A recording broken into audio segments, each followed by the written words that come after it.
In light of the devastating and inexcusable atrocities committed in Paris on Friday, many Americans have prayed for Paris by condemning the entire Islamic faith, which has over 1 billion adherents. Some have even called for the total annihilation of all subscribers to Islam. And while this seems like a pretty impassioned demand, the real question is it fair?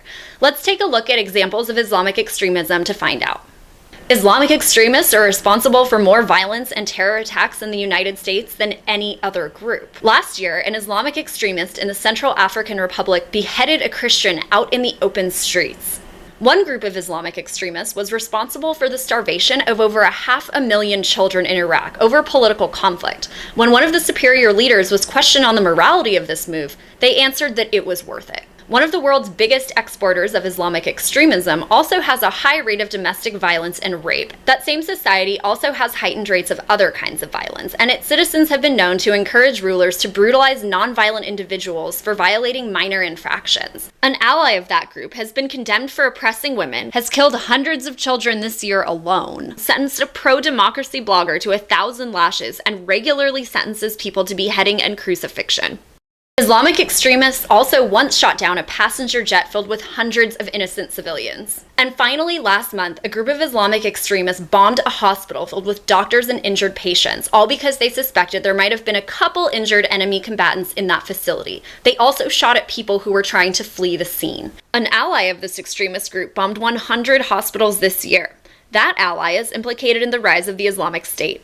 Members are also implicated in financing 9/11. Now, this all sounds pretty damning of the Islamic faith, but in actuality, of all ideological groups in the United States, right-wing extremists are responsible for the most deaths, more so than Islamic extremists. It was a Christian extremist who beheaded a Muslim in the Central African Republic last year. It was the American government that starved 500,000 children to death in Iraq with sanctions. And when Madeleine Albright was questioned on the morality of this action, she said, "The price is worth it." It is the United States that has disturbingly high rates of rape and domestic abuse, with very little recourse for victims. It is the United States that has heightened rates of other violence, including mass shootings and murder. And many American citizens encourage their extremist rulers to brutalize people for nonviolent crimes. It is the Kingdom of Saudi Arabia, a U.S. ally that, like many other Islamic nations, has been condemned for oppressing women. Saudi airstrikes have killed 500 children this year alone. The Kingdom of Saudi Arabia sentenced a pro-democracy blogger to 1,000 lashes for speaking out in favor of freedom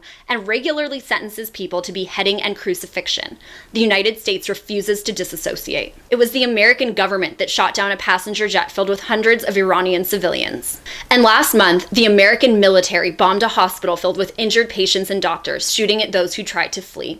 Saudi Arabia has bombed 100 hospitals this year, and that ally is implicated in the rise of the Islamic State. Saudi nationals are implicated in financing 9/11, which the FBI has tried to cover up. If you were shaking your head in disgust at the atrocities committed by Islamic extremists, and now you're sitting there scratching your head trying to make excuses for Christians and American allies, you might be suffering from cognitive dissonance. How can you claim to stand on the moral high ground if you excuse behavior when your team does it? How can you claim they are savages when you condone the same behavior on your behalf? All of these groups, whether Muslim or Christian, government or militant, have targeted civilians in the name of ideology, and all of their violence is universally wrong. How can you claim to value American virtues, one of which is individualism, when you collectivize 1 billion people? The military commits violence in the name of Americans. It doesn't make them all violent. Similarly, just because insane people on the other side of the world claim to commit violence in the name of Islam or Christianity doesn't mean all Muslims and Christians are evil. In fact, Muslims routinely condemn acts of terror, though Fox News won't report it. Now, what happened in Paris on Friday is horrible and unforgivable, but even the people who live there are aware that this is a problem that is a much more complex outgrowth of their nation's foreign policy and that of the United States. As one resident said, they don't want us to think that maybe it's connected to the policies of our government and of the United States in the Middle East. Now, you can go ahead and spew your hate in my direction and call me un-American and call me a traitor and tell me to go get raped in Afghanistan and gassed in Palestine. You can spew all the hate at me you want, but I'll be sending you peace and love and hope that you find some relief from the hate you harbor in your heart. And in the meantime, I dare you to fact check everything I put in this video.